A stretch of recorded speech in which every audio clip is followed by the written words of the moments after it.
2 or minimum of 2, and also look for the word structural or functional. That's likely to be in your questions. Now, I'm just going to take the briefest of stops there just to blow my nose and just to sip my tea, and I'll be straight back with you.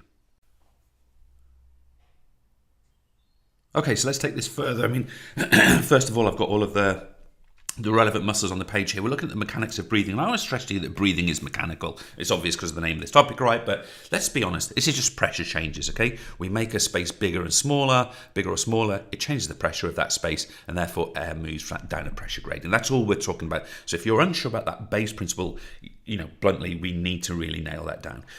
But let's start here. I want to talk about breathing in, or what I'm going to call here, inhalation at rest. All right, so what is happening, and I'll use green to emphasize this, what is happening here at inhalation at rest? Well, first of all, what's going to happen is our diaphragm, which of course is our base muscle, the base of the thoracic cavity, it's going to contract. So I'm going to say D for diaphragm contracts, okay? So how does this work? Well, this muscle, which is kind of dome-shaped here when it's relaxed, what it's going to do is going to flatten out here. Can I stress?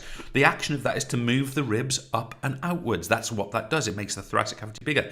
Meanwhile, our intercostal muscles, these start to contract, and ultimately what they do is they concentrically pull upwards. So I'm going to say intercostal, I'll call them ICM, contract. Now, the effect of this is we get effectively ribs, or you could call it the chest itself, ribs up and out. Okay, now what is the relevance of that? Well, the relevance of that is that space inside the chest becomes bigger, the air pressure reduces, so air moves in from a higher pressure outside. Nice and simple. What about exhalation at rest? I'll do that over here. So this is breathing out at rest. So we are interested now simply in that kind of concept. Well, it's nice and simple. What happens here is the diaphragm relaxes. The D, don't write D in your exam by the way, simply goes back to there. Therefore, it reduces the space in the thoracic cavity. We also get our ICM muscles relax. Okay, so these drop back down. And what do we get there? We get the ribs down and in. That's ribs, not rips. Ribs down and in. That's what we're talking about there. We get an increase in smaller thoracic cavity, an increase in pressure inside the thoracic cavity. So air, due to a pressure gradient, rushes outwards and we exhale, we breathe out. Now that is all that's happening during rest, but we're of course interested in exercise conditions. So I'm going to take a slightly different green. In fact, it's more of an aqua. So we're now sort of saying inhalation, exercise, okay? Inhalation exercise. Now, all of this happens, but what we get now is the diaphragm contracts harder. The intercostal muscles contract harder. So therefore, they're getting more force, this movement of the ribs up and out is greater. That's what's happening. But we've got also some additional muscles involved. So first of all, folks, we've got the pectorals, okay? So these muscles here, effectively what they do is they pull in this outward direction. So let me put the pectorals here.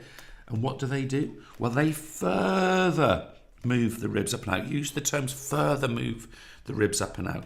But we've also in there got a crazy name muscle, which is I'll write out for you just to show you what I can. Our sternocleidomastoid. Okay, our sternocleidomastoid. This muscle sort of here on the neck. And of course, what this does is it pulls up on the sternum, which further increases the ribs movement up and outward. And that's what's taking place in that inhalation during exercise. And then we'll finish off with a yellow for exhalation. Exhalation, exercise. And of course, what we're getting now is exactly the same before, but our diaphragm relaxes again, our intercostal muscles relax now, our sternocleidomastoid relaxes, our pectorals relax. These muscles that have been causing inhalation, they all relax and the chest therefore falls back. It moves, the ribs move down and in.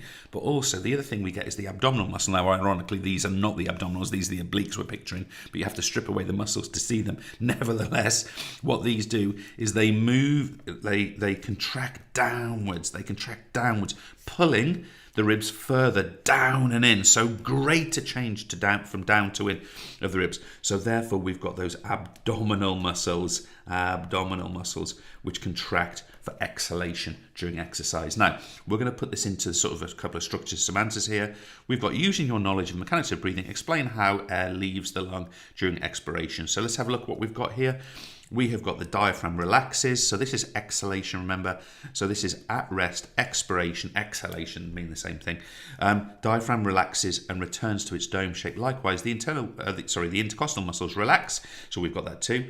The rib cage will move downward and inward. That point is there.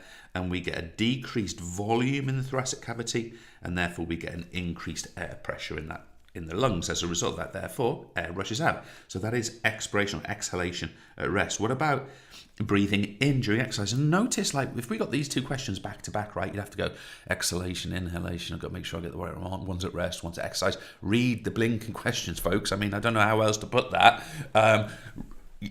Pick it out.